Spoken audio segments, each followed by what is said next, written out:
What's up, y'all? It's me, D, aka Ball Hopper. I'm here with the girls. I have to share the news. Moto is dead. Long live Moto. This is a new Moto. That was I guess old Moto. That there is old new Moto, and now there's Moto. Long live Moto. Yeah. So what happened was yesterday. Old Moto was running across the street with me. Moto was in my jacket pocket, and I was trying to catch a damn bus, and the bus was early, so I went running across the street, and old Moto bounced out of my pocket and did a face plant. Actually, I couldn't tell you if it was a face plant or if it was. I think it was like that. Ooh, that was probably fine. I was like, yeah, Moto's probably fine, you know. But then this was Airport Road, which is basically a highway in Santa Fe. And the first car that came by ran directly, like, I think they did it on purpose. I don't know. I mean, well, they were doing God's work, I suppose, and I still thought Moto was probably fine, and well, Moto got run over by a fucking car, y'all. But days before, I had gone and acquired new Moto. Moto, y'all. Moto Reborn, Moto 3 or 4 or 5.0 at this point. And the show goes on. And I've decided something, though, because this turn of events has inspired me that nothing is going to stay on Moto from now on. If I... See, this is just the second thing I've ever filmed with new Moto here, so there's not a lot in store on the phone. And you know what? I think I like it that way. I like the spirit of keeping things flowing, keeping things fresh, not holding on to anything. So basically, if I want to post it, I have to film it. From now on, if I want to post it, I have to film it. Then I can post it, and at the end of the day, if I filmed it and it's not posted, it's going pie-eye, it's getting deleted, and we're starting fresh the next day. Every day is starting fresh from now on. It's like there's nothing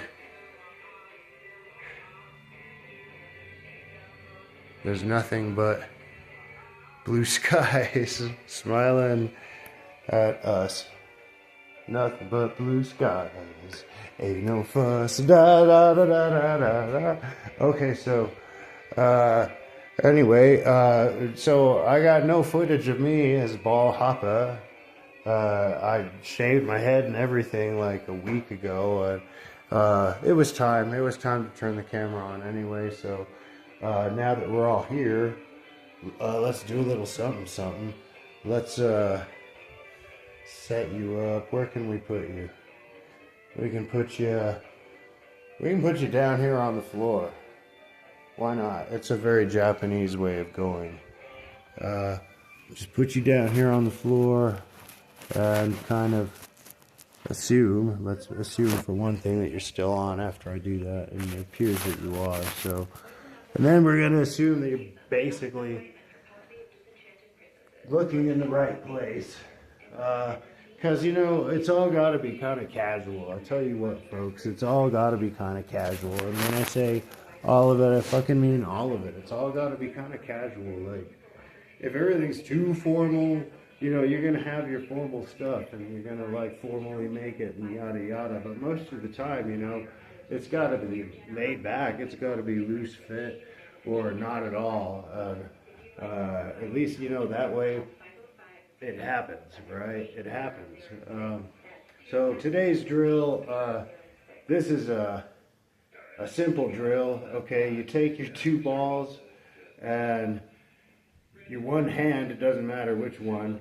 I'm going to start with my right hand. I have been purportedly I am right-handed, but I'm sort of working to undo that mythology, right? I think we're all ambidextrous, and I'm showing some exercises that have encouraged me.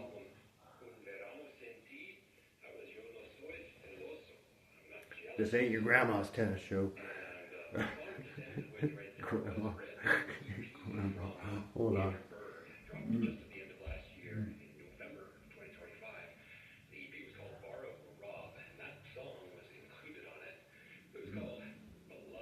I had a little fleck of tobacco on my tooth. I don't know how it got there. It's because I smoke cigarettes, y'all, okay? And marijuana, and I don't know why I pointed at you like that. It's like it's the tip of the day or something.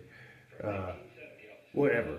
Everybody's gonna like find their own fucking way through life. Part of my way is to do this eccentric tennis show, and part of my eccentric tennis routine is encouraging me to do things with both hands, challenge myself, you know, and get used to the fact that for all intents and purposes, I'm left-handed. I'm left-handed. If anybody asks, I'm left-handed. So we're going to start with the left hand. And this is just where you take your two balls and you try and, no, you don't try, you do. You throw one up, and while the other one's up, it's like juggling, right? It's juggling two balls with one hand.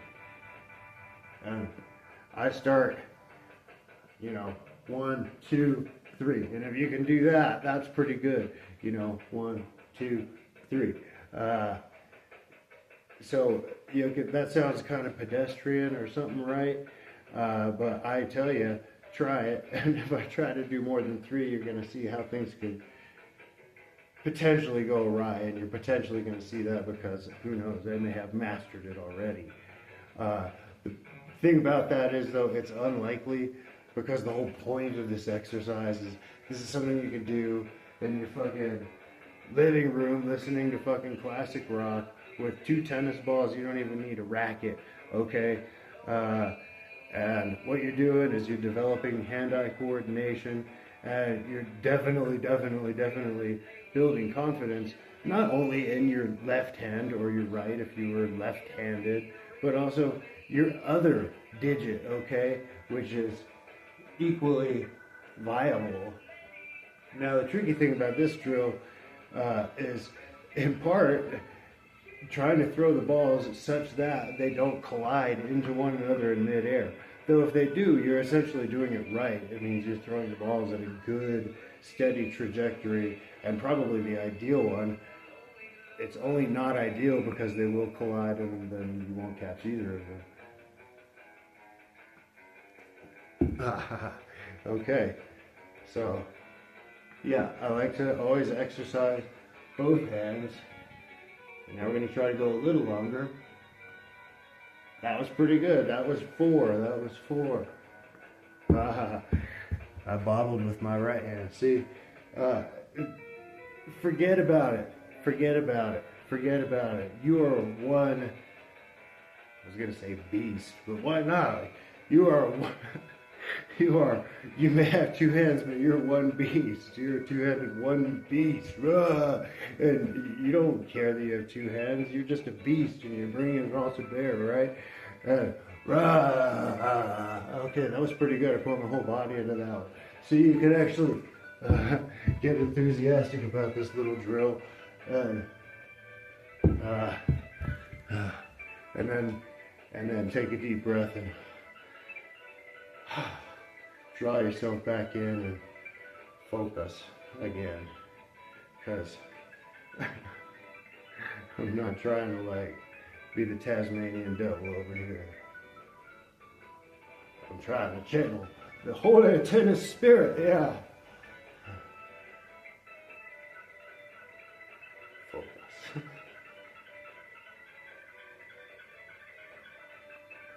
Pretty good. It took me a while before I could do 4, okay? In fact, the first couple days of doing this drill, we'll call it a drill, which is really just picking up a couple fucking balls and throwing them up in the air. I didn't make the connection, okay? For example, it's more like that. That was an exaggerated example, but that's how I started. That's how I started, and that's a metaphor for me as a tennis player. It's probably a metaphor for most of us in life in general, like learning to fucking walk for the first time when you get up and then blah, if you like, you know, one of the less fortunate, you land on your fucking face, blah, right out the gates, but you keep going. And maybe they're the most fortunate ones. Maybe that was me. I don't know. Maybe that's what happened. Maybe I landed on my head. Maybe I fell from something farther than just the floor, you know. But I'm trying to. I am using this to my advantage.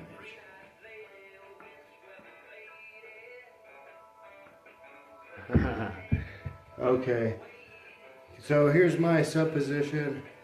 I'm only doing whatever I filmed that day. There's no future, there's no past, there's no history, there's only boom, what comes up. And this is what has come up today. And I figured we do that. I don't even want to say every day, but most days. And I've already dedicated more time to this than I'm even talking about having to do. But I'm talking about just opening a channel and keeping that channel open and keeping the flow steady and really the ambiance fresh, you know. And I don't really have to do more than that. That's the point. I don't even really have to fucking do that, to be honest. But what I figured out is once you've done everything, once you've accomplished everything you set out to and all of your dreams have already basically come true, you need something to do. You still need something to do, you know. And come on, am I the master? Yeah. Nope, not yet. So I have nothing more to say. Sometimes it's best to keep one's big mouth shut. I put that in kind of like passive voice because I don't know if it really applies to me, but it's one of those things that like Polonius would have said. Was he the guy that was behind the curtain that Hamlet stabbed? I don't know. I've heard things said about Polonius, if I'm thinking of the right guy.